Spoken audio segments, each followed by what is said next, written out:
Assalamualaikum warahmatullahi wabarakatuh. Selamat pagi anak-anak. Sekarang kita masuk ke bahasan berikutnya, yaitu mengenai titik berat. Nah, perhatikan gambar tersebut. Di sini nampak beberapa botol disusun, kemudian susunan botol tersebut seimbang. Kenapa bisa begitu? Atau mungkin dalam kehidupan sehari-hari pernah kita menyusun benda, kemudian susunan itu tampak seimbang gitu. Kita nggak sengaja mampu menemukan keseimbangan dari susunan benda tersebut. Kenapa alasannya?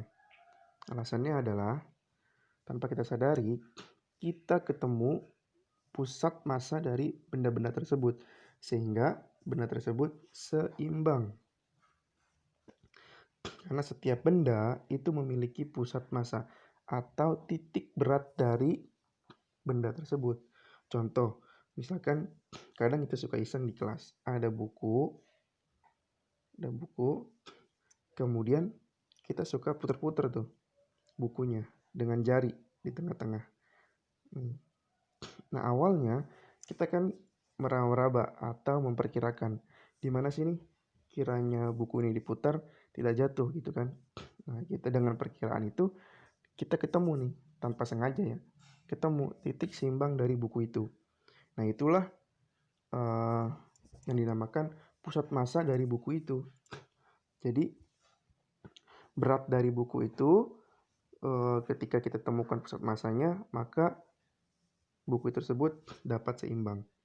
Mau buku, mau batu mungkin, atau bola mungkin gitu. Jadi titik berat seperti itu ya. Nah, gimana sih cara menentukan titik berat sebuah bidang tanpa harus kita memperkira-kirakan. Kalau buku kita kira-kirakan, kita raba di mana nih kalau kita putar bukan tidak jatuh. Nah, sebenarnya kita bisa tanpa mengira-ngira. Caranya dengan menarik diagonal. Ikan buku, tarik aja diagonal. Nah, perpotongan garis ini, disinilah titik beratnya. Misalkan panjang buku 20 cm. 20 cm. Lebarnya 10. Misal. Nah, berarti titik ini ada di mana? Titik ini untuk bahasan titik berat, sebuah titik yang dijadikan pusat massanya itu kita tuliskan dalam bentuk koordinat. Koordinat apa? Koordinat X, Y. Berarti untuk titik dari buku ini ada di koordinat berapa? Ada di koordinat 10,5. 10,5. X-nya 10 karena apa? Karena panjangnya 20. Setengahnya 20 adalah 10. Kemudian arah sumbu Y-nya panjangnya 10. Berarti tengah-tengahnya adalah 5. Sehingga koordinat titik berat atau pusat massa dari buku ini adalah 10,5. Begitu ya. Nah, contoh nih ada bidang-bidang lainnya. Ada persegi, ada lingkaran, ada segitiga. Misalkan untuk persegi, ada sebuah persegi panjangnya 8. Sisinya 8. Maka koordinat titik beratnya adalah di mana? Tarik diagonalnya, maka di sini. Nah, di sini ini kalau kita tarik ke arah sumbu X, ini sumbu X, dan ini arah sumbu Y. Berarti titik ini ada di setengahnya 8. Berarti berapa? Koordinat X dan Y. X-nya berarti adalah 4. Dan Y-nya adalah 4 juga. Persegi mudah nih. Kalau lingkaran juga mudah. Dia karena pusat massanya ada di tengah-tengah atau di pusat jari-jari. Nah, kalau segitiga bagaimana? Nah, segitiga untuk arah sumbu Y, titik berat untuk bidang segitiga arah sumbu Y ini ada di sepertiganya dari tingginya. Nah, ingat-ingat baik-baik ya. Untuk arah sumbu Y-nya ini sepertiga dari tingginya ya. Misalkan, nah ini dari mana sepertiga tinggi? Waktu SD, SMP mungkin kita pernah menggunakan metode jangka ya. Nah di sini didapat nih dari sepertiga tinggi. Misalkan tingginya berapa? 12. Tinggi segitiga 12. Berarti titik seimbangnya atau pusat massa dari segitiga ada di sepertiganya tinggi. Berarti berapa? 4. X-nya berapa? X-nya sama. Berarti ini sama kayak bangun-bangun sebelumnya. Misalkan alasnya 10, berarti arah sumbu X-nya titik beratnya sama dengan 5. Berarti 5,4. Nah, bagaimana kalau bangun-bangun ini digabungkan? Jadi enggak satu persatu, digabungkan. Misalkan ada bangun seperti ini. Persegi panjang digabungkan lagi, persegi panjang, kemudian digabungkan lagi dengan segitiga. Gitu. Nah, kalau bangun seperti ini, titik beratnya di mana? Nah, ini kita harus menggunakan persamaan. Untuk menentukan koordinat sumbu X, X sama dengan A1, X1 ditambah A2, X2 ditambah A3, X3, dan seterusnya. Dan seterusnya apa artinya? Dan seterusnya adalah tergantung bidang yang membentuknya ada berapa. Bawahnya A1 plus A2. Arah sumbu Y, A1, Y1 ditambah A2, Y2 ditambah A3, Y3 dan seterusnya. A1 ditambah A2. A ini adalah luas bidangnya. X ini adalah koordinat titik berat untuk bangun pertama. A2 luas bidang kedua. X2 untuk bangun kedua. X3 untuk bangun ketiga dan seterusnya. Y1 ini adalah koordinat titik berat arah sumbu Y untuk bangun pertama. Y2 bangun kedua, Y3 bangun ketiga dan seterusnya. Jadi langkah pertama adalah membagi bidang pembentuknya. Misalkan ada 3 bidang yang disusun, berarti kita bagi. Di sini ada 1, 2, 3. Nah, satu persatu nih. Satu persatu kita tentukan berapa luasnya. Kemudian X-nya berapa? Titik berat arah sumbu X untuk bangun yang pertama aja dulu. Kita tarik diagonalnya kan. Berarti di sini kan. Nah, ini sebagai X1 di sini. Di sini Y1 sama bergantian. Ini berarti X2 ke sini berarti Y2. 3 dan seterusnya. Contoh.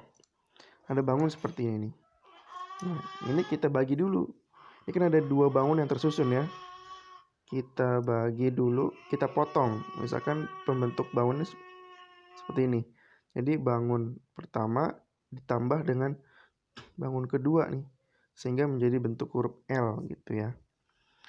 Nah, kita tentukan dulu A1, X1, A2, X2, dan seterusnya. A1 berarti luas bangun untuk bangun yang pertama nih. Berapa luasnya? Panjangnya berapa? 80. Lebarnya berapa? 20. 80 kali 20, 16. Kemudian X1. Titik berat arah sumbu X untuk bangun pertama. Tarik diagonalnya. Nah, titik ini ada di mana nih? Berarti setengahnya dari 20 sama dengan 10. Nih, setengahnya 20. Kemudian Y1.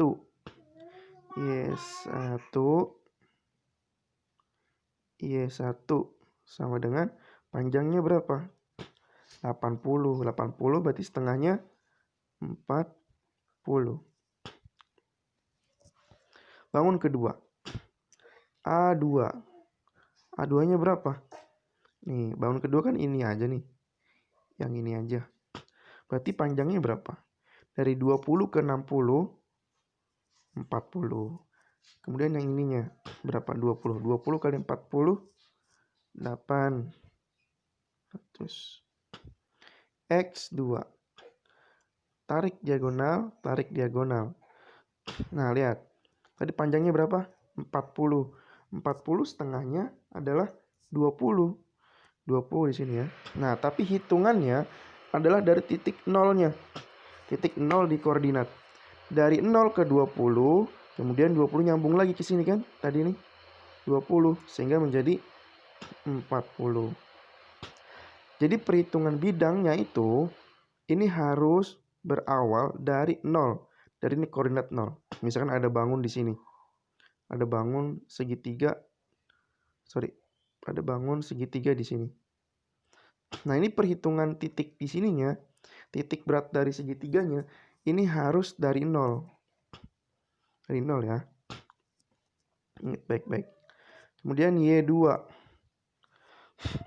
Y2 panjangnya berapa nih? 20. 20 setengahnya di sini berarti. Setengahnya adalah 10. Nah, kalau sudah dapat, tinggal masukin ke rumusnya. X sama dengan A1-nya berapa? A1-nya berapa tadi? 1600. 1600 dikali dikali 10 ditambah 1600 dikali 40. 40 per,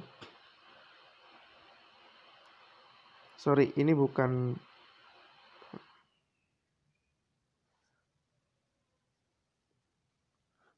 ulangi ya, saya tulis nih, tulis ulang ininya.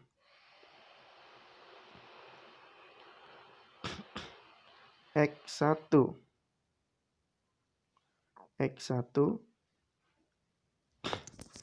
koordinat X berarti A1 X1. A1-nya berapa? 1600 dikali X1-nya 10 ditambah A2. A2-nya berapa?